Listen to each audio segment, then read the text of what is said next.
Imagine its dawn. The year is 793. On a lonely island off the coast of Northumbria, monks kneel in prayer. Candles flicker against cold stone walls. The air is thick with incense, salt, and quiet devotion. Then, a horn. The ground trembles with footsteps. Doors shatter open, axes gleam in firelight. What began as morning prayers ends in blood and screams. This was Lindisfarne, and it wasn't just a raid, and even hostile takeovers. Today we're counting down the 5 most devastating Viking raids in history. Not just by destruction, but by how they rewrote the rules of medieval Europe. And by the end, you'll see these so-called savages were centuries ahead of their time.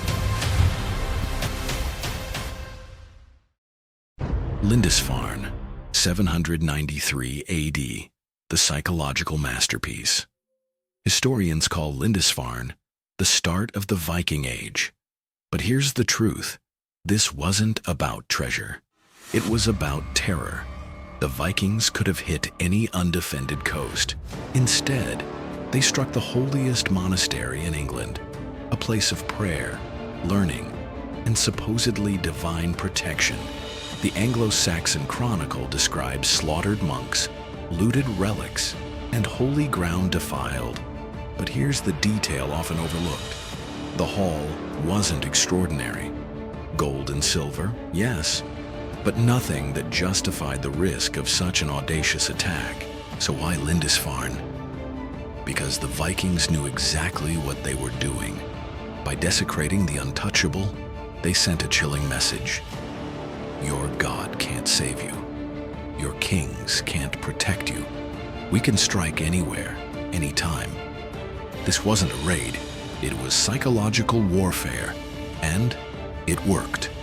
Across Europe, panic spread. Monasteries fortified. Kings scrambled for defenses. The Vikings had invented a weapon deadlier than the axe, fear itself. But if Lindisfarne was terror by design, what Ragnar did in Paris was pure economic genius. The Siege of Paris, 845 AD, the first ransom empire. Picture it. The Seine River, spring of 845. 120 longships glide into view, oars slicing water in rhythm. Thousands of warriors under Ragnar Lothbrok approach Paris, the heart of the Frankish Empire. Charles the Bald, grandson of Charlemagne, rallies his forces. Surely this rabble of northerners can't threaten the jewel of France. Then Ragnar makes his move. Captured Frankish soldiers, 111 of them, are marched to the city walls. And one by one, they are hanged in full view of Paris. Not rage, not cruelty, calculation. The message: your armies are useless. Pay, or your people die. Charles folds.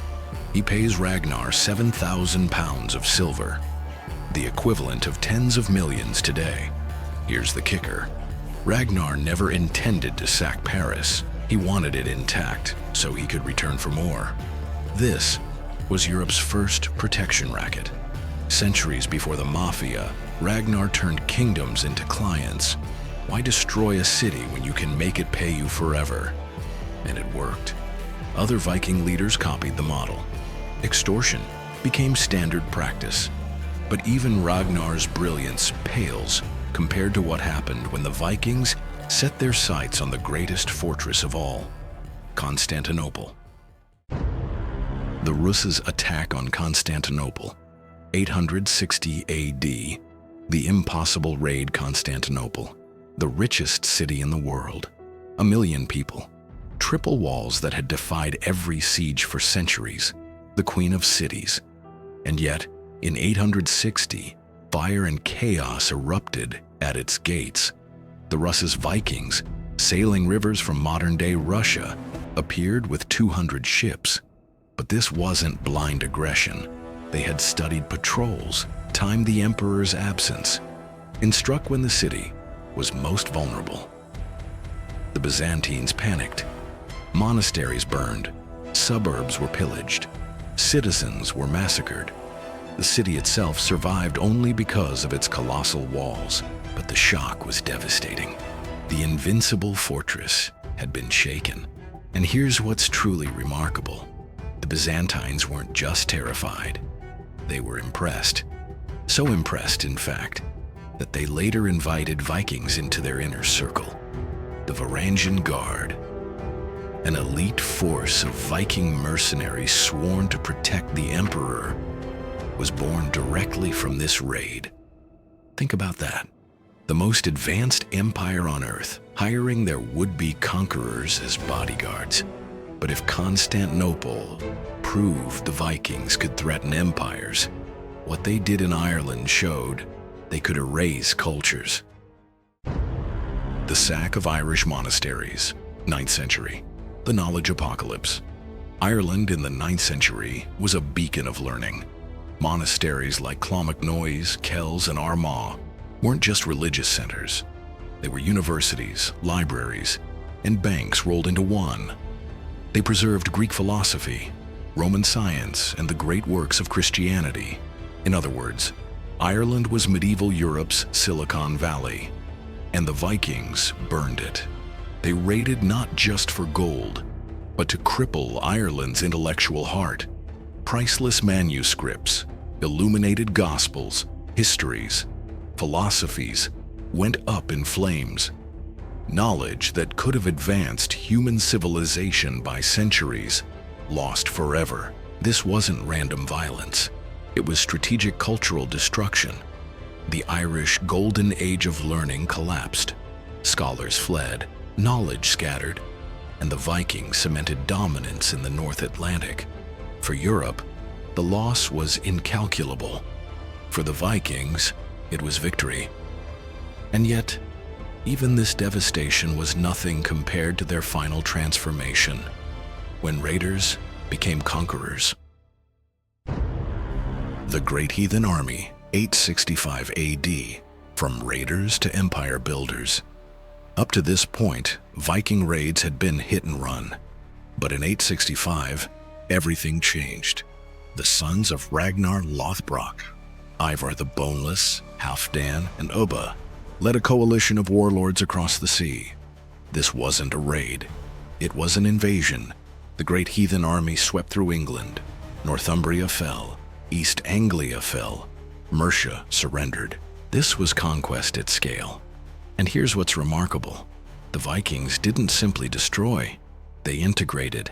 They brought shipbuilding expertise, advanced metallurgy, and trade networks stretching from Baghdad to Greenland. Within a generation, the Viking-controlled Danelaw was wealthier than the Anglo-Saxon kingdoms it replaced. The so-called barbarians became better rulers than the kings they overthrew. This was the Viking Age's final evolution, from terror on the coasts to empire in the heart of Europe. So let's zoom out. Each of these raids wasn't random chaos.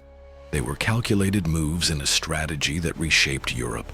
Lindisfarne, psychological warfare. Paris, extortion economics. Constantinople, testing the world's strongest defenses. Ireland, erasing intellectual competition. The Great Heathen Army, transitioning from raids to empire. Add it up, and what do you get? The Vikings weren't just warriors. They were the world's first multinational corporation. And here's the part that should unsettle you. The Viking raids didn't just terrorize Europe. They forced it to evolve. Kings built navies to patrol coasts.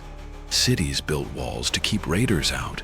Kingdoms formed alliances because no one could survive alone. In a way, the Vikings accidentally created modern Europe by forcing it to get smarter, stronger, and more unified. But here's the question that keeps historians awake at night. What if they hadn't stopped? What if Viking raids had grown into a permanent global empire, one that stretched from Newfoundland to Constantinople? Would we call it the Viking Age, or would we simply call it the world Because when you peel back the myths and really study these raids, one truth becomes undeniable. The Vikings weren't behind their time. They were ahead of ours. So, which raid shocked you the most? Drop your answer in the comments. And if you want to see how Viking strategies still influence modern warfare and business today, hit that subscribe button, because that video is coming soon.